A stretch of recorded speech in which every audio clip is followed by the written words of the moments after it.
Ako si Teacher Franz Castro, magsusulong ng mga batas para sa kalidad na edukasyon, makamasa, progresibo at makabayan. Ako si Franz Castro, aplikante sa pagkasenador.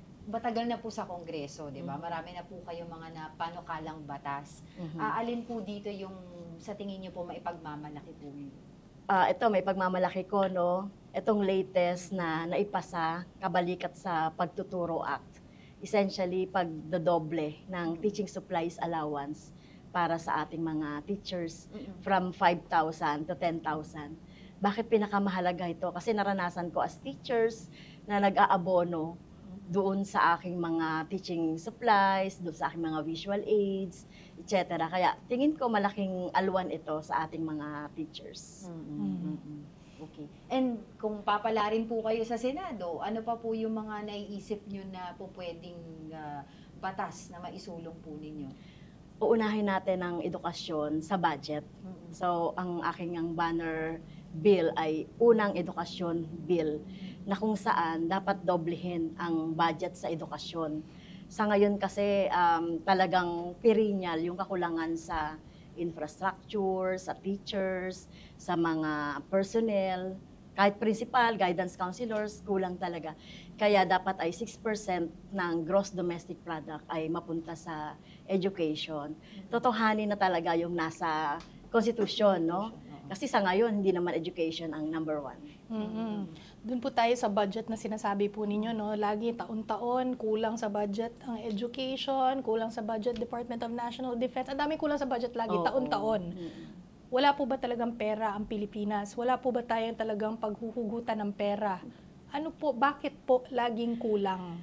Well, lagi nagkukulang dahil hindi pinaprioritize ng gobyerno sa budgeting.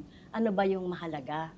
No? Nagbabudget halimbawa, budget diyan sa confidential funds, budget diyan sa NTF-ELCAC, no? Katakot-takot din na budget sa mga infrastructure, no, sa DPWH. So kung 'yon ay ilalagay talaga sa education, sa health, sa pabahay, at iba pang mga mas mahalagang pangangailangan ng ating mga mamamayan, ay may sapat sa talagang budget. Kaya lang ay, yun na nga, misprioritization ng budget ang nangyayari. And isa pa pala, no, napakalaki din ang nilalaan ng budget natin doon sa automatic debt servicing. Mas malaki pa yan sa budget ng education. Kaya kung mababawasan ito, lalaki yung budget na magagamit sa mga social services sana. Kung napagit yung confidential funds, kasi ang laking gray area ng confidential funds eh. Oo. Meron nga tayong guidelines, 2015 Joint Circular and all that. Pero parang hindi ganun kalinaw din yung, yung amount of oversight na meron yung mga ahensya. Although doon sa Joint Circular, may oversight dapat ng Kongreso, ha? Dapat nagsasabi ng quarterly report sa Office ng Speaker. Kasama doon ng accomplishment report at yung expenses. Lahat ng ahensya na may mga confidential. Pero kasi joint circular yun eh, hindi batas eh. Hindi pa kailangan ng mas matindi at mas malinaw na patakan o batas na mag-govern dun sa paggamit ng mga pondong na pagkalaki-laki, bilyon-bilyones. From oversight to kung sino lamang pwedeng magkaroon.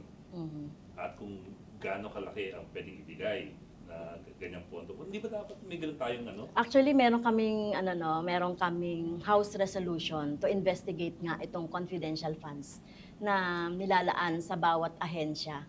Kasi yung confidential funds sa mga national government agency ito na binibigay, supposedly, yung pag-gather ng mga confidential informations, etc., para doon sa pagpapatupad ng kanilang mga programs and projects.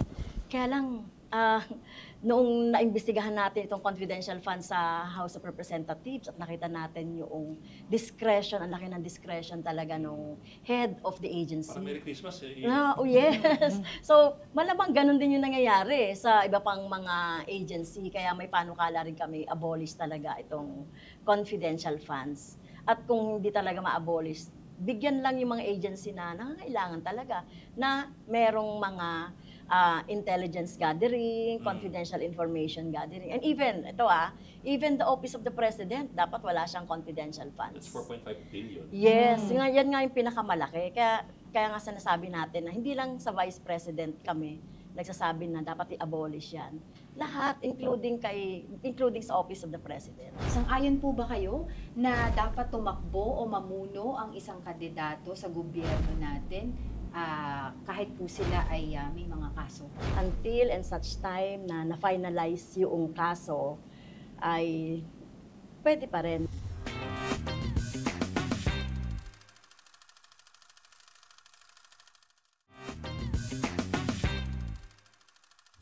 Kaakibat po ng mga nagawa po ninyo sa Kongreso ay of course yung mga kritisismo na pinupukol po sa inyo. This we have to ask you also. Sang-ayon po ba kayo na dapat tumakbo o mamuno ang isang kandidato sa gobyerno natin kahit po sila ay may mga kaso? Yes, kasi ang isang tao ay meron siyang rights for due process. Until and such time na na-finalize yung kaso, ay pwede pa rin, no? Meron pa rin siyang kumbaga, na tumakbo or magsilbi pa rin. Parati na lang daw po kayong kumukontra. Di ba? Ito yung mga tanong po ng mga karamihan ng ibang mga kababayan po natin. Saan daw po ba na gagaling yung hugot ninyo, yung galit ninyo sa mga Duterte? Diba? Yun ang sinasabi po ng mga karamihan ng mga kababayan natin kapag pinag-uusapan po. Si Teacher Franz Castro. Aside dun po sa mga batas na inyong nagawa. Siguro, kontra ba kay Duterte ang pinag-uusapan o kontra sa gobyerno? Kontra sa Kay gobyerno Duterte. at kay Duterte.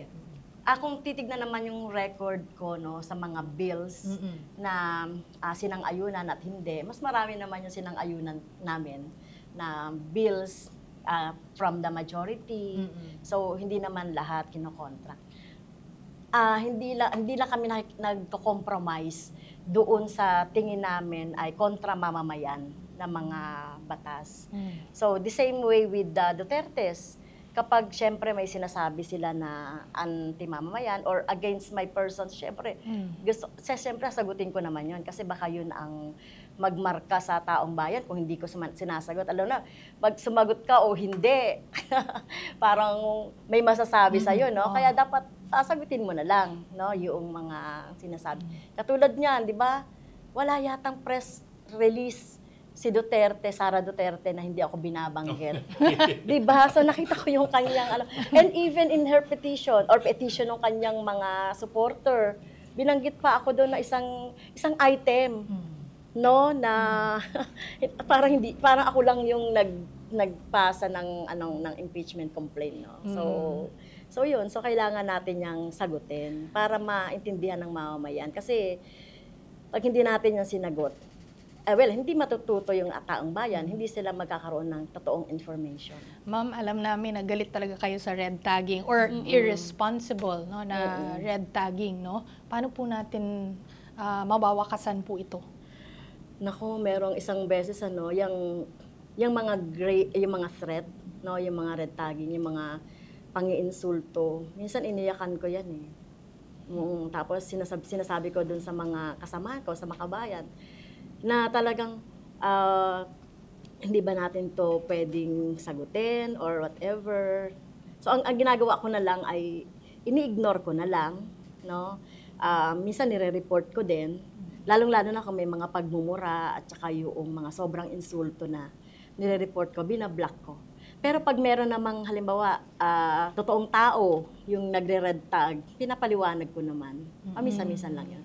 So, tinitake ko na lang siya as normal na na ingredient ng buhay ko yung mga red tagging.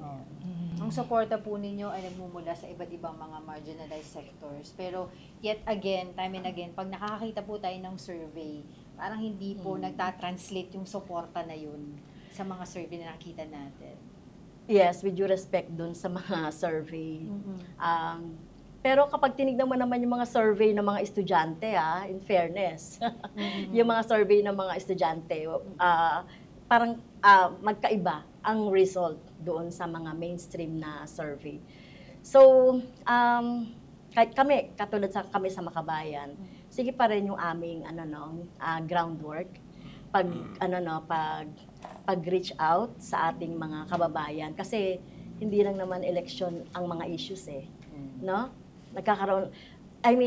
Nakakatulong na ma-amplify yung mga issues ng mga mamamayan through election, pero kami naman hindi kami tumitigil doon sa pagre-resolve ng mga problema, pagsusuggest ng mga solusyon sa mga problema ng ating mga mamamayan.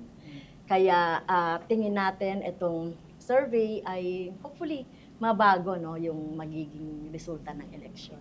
Sana makita ng taong bayan na kami as makabayan, meron tayong alternatibo between doon sa mga may pangalan, political dynasty, yung mga traditional politician, yung mga politiko na ang kanilang dinadalang mga interes ay interes ng mga nagsusuporta sa kanila. So, sa amin, ang suporta namin ay sa taong bayan. Dapat mag-reflect yan. Sabi nga namin, nako, kung ang mga estudyante lang talaga boboto, panalo na kami. Kasi sa mga survey sa mga bawat school, talagang nandun kami sa top 12. At least ako, nandun ako sa top 12, tsaka ibang mga kasamahan. Para sa standard question lang daw, bakit po kayo nararapat iboto ng mga Pilipino? Nararapat akong iboto ng mga Pilipino bilang senador dahil nakita niyo naman ang aking track record bilang kongresista at bilang guro din na yung aking sinseridad, integridad as public servant ay nakita naman ng taong bayan mula nung ako yung maging teacher at hanggang ngayon wala akong track record ng graft and corruption, no? Pang-aabuso sa kapangyarihan at iba pa. Kaya tingin ko, karapat dapat akong iboto ng taong bayan. Okay. That's it. Thank you po. Thank you po. Napakagaan yung kausap. No, kinabahan. Well, masaya ako, no? At least talagang ang mga focus ng mga interview ay tungkol doon sa aking track record, mga nagawa at gagawin. Talagang kumbaga magaan yung pakiramdam ko sa interview.